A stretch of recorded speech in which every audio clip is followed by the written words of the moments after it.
even though it's not the Olympics, they are gung-ho to go. I think a lot of this has to do with us being in a Canadian market and a lot of the fans being fans of Canadian hockey and being like, oh, he shouldn't go. And because, he's the best player for a bitter rival, probably has a lot to do with some of the bias as well. But we've talked about a lot of outcomes with Matthews in terms of the LTIR and all the missing the 4 nations and long-term health and all this. But the ideal scenario is that he's just what he looked like on Saturday. Like, you're going to have the best chance to win the Stanley Cup if Austin Matthews just looks like he did. Like, that, to me, as a fan, was incredibly encouraging to see that, because I didn't think he had that kind of stuff in him. Like, I know he only played 17 minutes, but he didn't. Would you agree that that's the best he looked?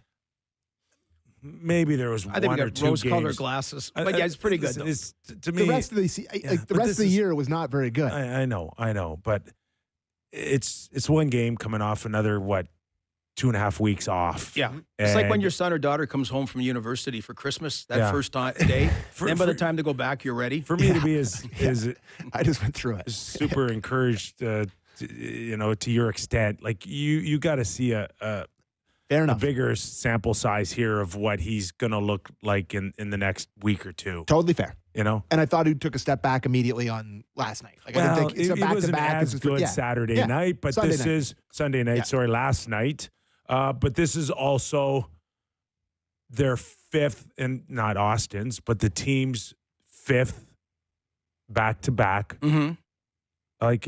weekend consecutively. It's like It's crazy. it's crazy. Well, they didn't travel, so that's a plus. But also, he played both games, which quite often when you come back from an injury and you have some breathing space in first place, that you take that opportunity not to play. So I thought that was another, as we play amateur doctors assessing his health situation.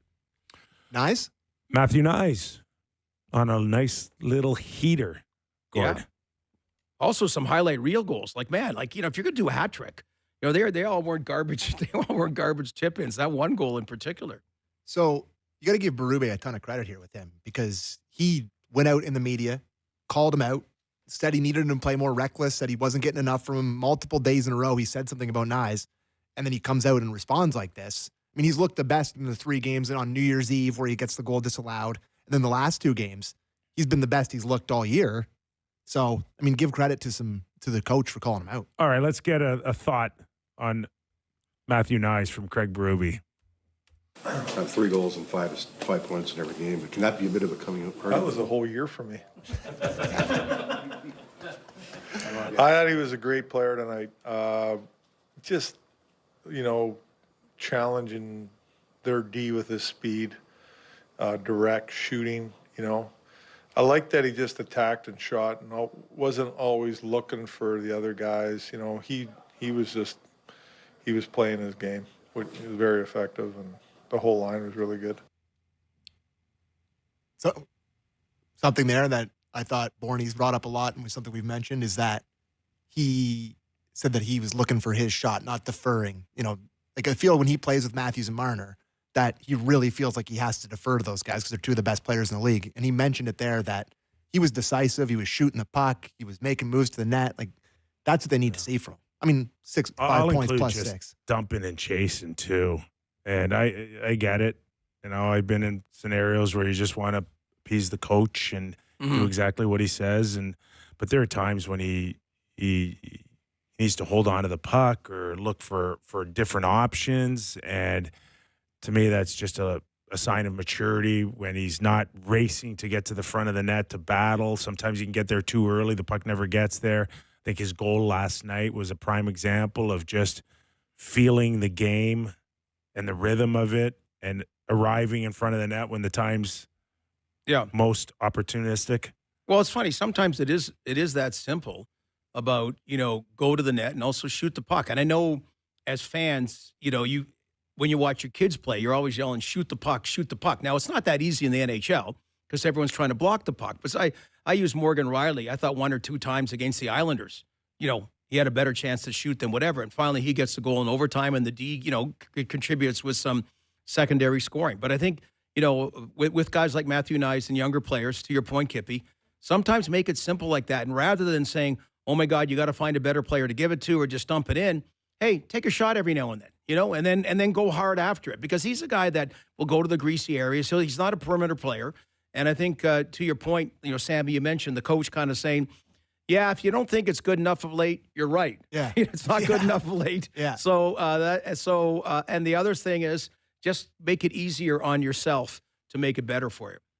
Yeah, you've mentioned it a million times, Skipper, but it's a lot of pressure on this guy who's played however many NHL games to be playing top line left wing for the Toronto Maple Leafs who are trying to win a cup, and feels like he's starting to really feel it after getting called out. So hopefully that can continue, and he doesn't kind of breaks through the wall like he had last year. So we know that line's going very well. Can the Leafs get two lines going hot at the same time? Because it just seems now Tavares, particularly Pacioretty and Willie Nylander, have hit a bit of a lull here. They didn't have a good weekend personally. Mm-hmm. I mean, great results for the team, but I mentioned in our pregame show last night, you can't really have one line be plus 16 on the same night Unbelievable. that your second line is minus 6. Yeah. It's not great. So obviously, and again, we keep looking, and we know depth in the playoffs is always huge and something that depth scoring has eluded them in the past. But it's been a team, hey, even when you had, Robertson, McMahon, and Domi as a line that were doing the scoring for a couple of games, then you had Tavares that carried them, for a couple of games. And what I've seen is it's kind of, there have been games where there's been depth scoring. There's been games. There's probably been lots of them. But it seems like almost like a good batting order in baseball, that a different individual gets hot for a couple of games, and then someone else gets hot. And even though their batting average numbers are kind of the same, they're winning games because someone's, again, that old thing, finding ways to winning games. And that's what I've liked this year, that it's been different lines at times that have done it, but they found ways to win games with one line. You want to get more. I mean, Willie Nylander, come on. He's got to get his points. He's up there leading among the top goal scorers still a couple of games ago, and that it's going to come. But yeah, in a perfect world, they have all the tools to get that depth scoring. I think that's sort of the root of the issue with that line at the moment is just Willie's not playing well right at this very moment. And, we've all had the experience with Willie. We know the ups and downs of it. You don't accept the downs as much when he's making top dollar in the NHL, but I think he's the straw that stirs the drink on that line. He's the puck carrier.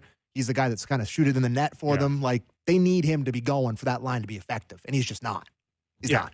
For me, and I'll kind of revert back to, like, your fifth back-to-back. I mean, that does not tend well for John Tavares and Pacioretty. Yeah. They're not quick, speedy guys. Mm-hmm. Okay, they grind. They're along the walls. They're battling in front of the net. But Pacioretty's hammering guys every night. And they look to me like they've ran out of a little bit of steam here on the weekend. Is Willie still tired from the 5-minute shift? Leafs all in on center hunt. Treliving's bold moves could shape Toronto's future. As a die-hard Toronto Maple Leaf supporter, it's hard not to get excited about the latest trade buzz surrounding the team. Brad Treliving, the Leafs general manager, appears poised to make some daring moves to strengthen the squad's depth down the middle. The whispers of significant trades are growing louder, and Elliot Friedman of Sportsnet has added fuel to the fire with his recent revelations. The situation has become even more pressing as the Leafs grapple with the ongoing upper body injury to team captain Auston Matthews. Matthews has already missed the last 4 games, and while the team is doing its best to stay afloat, the need for reinforcements at center is undeniable. Treliving, it seems, is ready to part with valuable assets to address this glaring need. The center's on Treliving's radar. Names like Jake Evans from the Montreal Canadiens, Brock Nelson from the New York Islanders, and the Philadelphia Flyers' Morgan Frost have been mentioned as potential targets. These players bring a mix of experience and skill, each offering something unique to the Leafs lineup. But, as Friedman highlighted during his appearance on the Fan 590's The Fan Hockey Show, the price tags for these players vary significantly. That's the number one thing he's, Treliving, been looking at all season, Friedman noted, emphasizing the GM's focus on finding the right fit at center. This isn't just about plugging a hole, it's about finding a player who can elevate the team to new heights. Priorities in focus. While some fans might argue that the Leafs need help on defense, Friedman suggested that Treliving's primary focus is elsewhere. They did a lot of their work in the off-season. I think now there's a question if they need to go find someone to play with Morgan Reilly, he explained. But, it's not their number one priority. I believe their number one thing all season has been, let's find another center. This clear focus on center depth speaks volumes about Treliving's strategy. The Leafs are willing to pay a hefty price, but there's a caveat: the player must come with term. Why term matters? The preference for term isn't just a strategic move, it's a sign that Treliving is thinking long-term. Rentals can be tempting, especially for a team looking to make a deep playoff run, but they often come with risks. One of the things I've heard is that if they're going to spend assets on a center, they would prefer it to be someone with term, Friedman revealed. This approach ensures that any trade made benefits the Leafs beyond the immediate future. Internal struggles and potential fits. Internally, the Leafs have tried to find solutions. Fraser Minton showed promise earlier this season, but the organization prefers to let him develop further with the Marlies. Meanwhile, the Leafs' current lineup has struggled to maintain its depth in Matthews' absence. One intriguing option could be Vincent Trocheck from the New York Rangers. With the Rangers facing their own challenges, could they be persuaded to part with a player like Trocheck, who already has chemistry with Leaf stars from last year's All-Star game? The road ahead. As the calendar flips to 2025, the trade deadline looms larger. Treliving's actions in the coming months will undoubtedly shape the Leafs' playoff aspirations and potentially their long-term future. For Leafs fans, the anticipation is palpable. Every move, every rumor, and every game feels like a piece of the puzzle. Treliving's willingness to swing for the fences shows a commitment to bringing a championship to Toronto, a dream that has eluded the franchise for far too long. Why this matters? This isn't just another season. This is a chance for the Leafs to solidify their identity as a contender. With Matthews expected to return and the possibility of a major trade to bolster the lineup, the team is poised to make a statement. Treliving's boldness, combined with the team's potential, makes it an exhilarating time to be a Leafs fan. Whether it's Evans, Nelson, Frost, or another unexpected addition, one thing is clear: the Leafs are in it to win it. So, buckle up, Leafs Nation. The journey ahead promises to be as thrilling as it is unpredictable. Treliving's moves could define the legacy of this team, and, hopefully, end the championship drought that has haunted Toronto for decades. The weight of expectations.